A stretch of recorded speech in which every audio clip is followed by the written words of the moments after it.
Здравейте, вие гледате Аз обичам новини, аз съм Натали Трифонова. Предполагам, повечето от вас вече знаят за най-новото забавление в столицата. Mind Rooms е мястото, където може да изиграете една от първите Escape the Room игри в София. Играта тества вашата съобразителност, находчивост и умения за работа в екип. А какво точно представлява?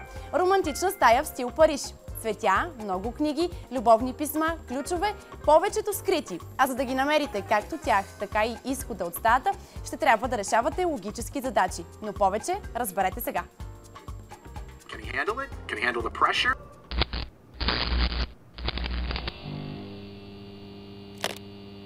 Добре дошли в Mind Rooms, мястото в София, където ще трябва да развинтите въображението си и да влезете в ролята на Шерлок Холмс.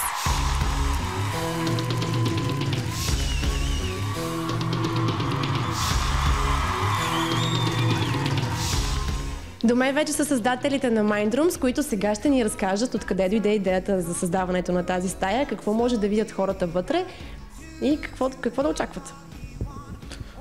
Създадохме Mind Rooms, всъщност отворихме Mind Rooms преди няколко седмици. Един дълъг проект, който почти година разработвахме. Това е една от първите стаи в София. Вътре може да очаквате серия от загадки. Целта, може би, както част от вашите зрители знаете, да излезете от стаята. Карваме ви за 1 час. Трябва да разрешите всички загадки и да намерите изхода.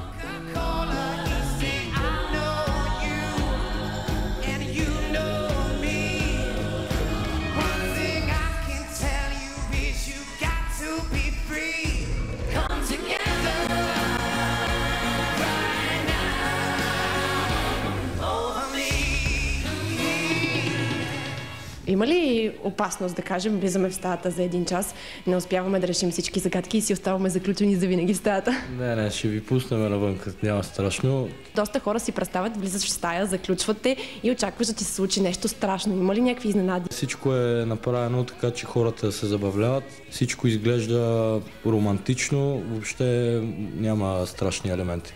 Добре, колко време подготвяхте тази стая? Близо година подготвихме нещата. Декорите са благодарение на Пао Фленци, за което искрено благодарим. Повечето от тях са предоставени от автентични декори от филми, като ние реставрирахме.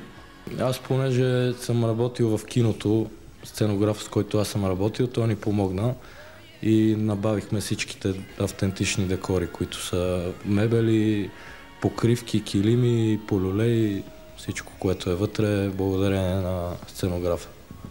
Добре, а как измисляхте загадките? Защото за мен това е най-сложната част, всъщност.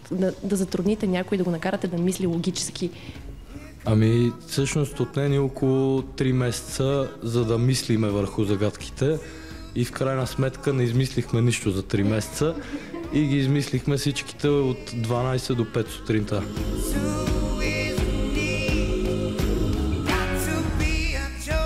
По-подробно за самия процес. Събира се група, от колко до колко души влизат в стаята? Между 2 и 5. Влизат между 2 и 5 души и какво се случва? Влизате в стаята, вие ги заключвате и оттам нататък какво? Логически, последователно, алгоритъм на една приятна игра. Влизат на тъмно, светкат си лампата, виждат писмо и оттам нататък трябва да видите сами. Какво се случва в случай, че да кажем някой не успее да реши въпросната загадка и не може да продължи напред? От време на време, когато групите стигнат до момент, в който не могат да решат една загадка от дълъг период от време, ние помагаме, което е напълно нормално.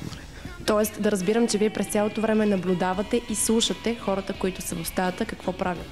Да, наблюдаваме, слушаме, но не се записва. Това е с цел да помагаме на играта и с цел приятното преживяване. Абсолютно всички се забавляват и така и ние се забавляваме, като ги гледаме. Скъпо забавление ли е Mind Rooms? Не, определено не. В общи линии излиза колкото малко повече от едно кино. Как мога, примерно, да кажем, искам аз да дойда с приятели, да вляза в стаята и да играя, как мога да се запиша? Трябва да влезнете в сайта ни mindrooms.bg. Там си избирате стаята, за момента една, за напред ще бъдат повече. Избирате стаята, резервирате си час и дата и играете.